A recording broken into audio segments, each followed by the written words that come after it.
हमारे चैनल को जल्दी सब्सक्राइब करो और बेल आइकन को दबा दो। आज हम आपको सुनाने वाले हैं दो सांपों की कहानी।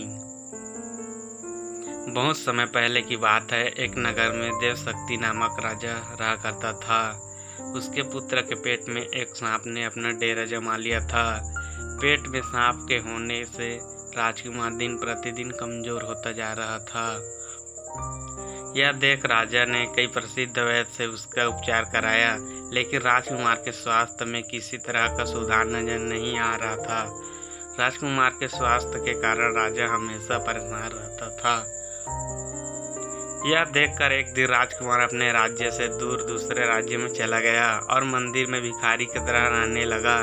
राजकुमार जिस राज्य में गया था वहाँ बलि नामक राजा राज करता था। उसकी दो जवान बेटियां थी। दोनों रोज सुबह अपने पिता का आशीर्वाद लेने जाती थी। एक सुबह दोनों में एक बेटी ने राजा को प्रणाम करते हुए कहा, महाराज की जय हो, आपकी कृपा से ही संसार में सब सुखी हैं। वहीं दूसरी बेटी ने कहा, महाराजा ईश्वर आपको आपके कर्मों का फल दे। यह सुनकर राजा क्रोधित हो जाता है और मंत्रियों को आदेश देता है, कठोर शब्द बोलने वाली इस लड़की की शादी किसी गरीब लड़के के साथ कर दो ताकि ये अपने कर्मों का फल स्वयं चख ले। राजा के आदेश के चलते मंत्री मंदिर के पास बैठे भिखारी से उसकी शादी कर देते हैं। वह भिखारी वही राजकुमार था जिसके पेट में सांप ने डेरा बना रखा था। राजकुमारी उसे ही अपना पति मानकर सेवा करने लगती है। कुछ दिन बाद दोनों मंदिर छोड़कर दूसरे देश की यात्रा पर निकल जाते हैं, क्योंकि दोनों मंदिर में रहना सही नहीं समझते। सफर के दौरान रास्ते में राजकुमार थक जाता है और एक पेड़ के नीचे विश्राम करने लगता है। राजकुमारी पास के गांव से भोजन लाने के लिए चली जाती है। जब वह वापस आती है तो सोए हुए पति के मुंह से एक सांप को निकलते देखती है। साथ ही पास के एक बिल से भी सांप निकलता है। दोनों सांप बात करने लगते हैं, जिसे छिपकर राजकुमारी सुन लेती है। एक सांप कहता है, तुम इस राजकुमार के पेट में रहकर इसे तकलीफ क्यों दे रहे हो?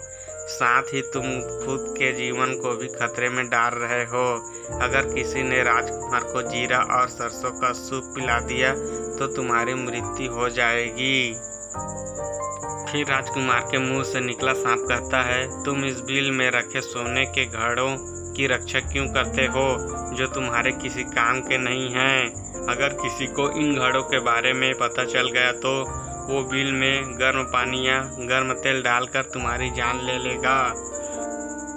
थोड़ी देर बाद दोनों सांप अपनी अपनी जगह वापस चले जाते हैं, लेकिन राजकुमारी दोनों सांपों के रहस्य को जान चुकी थी।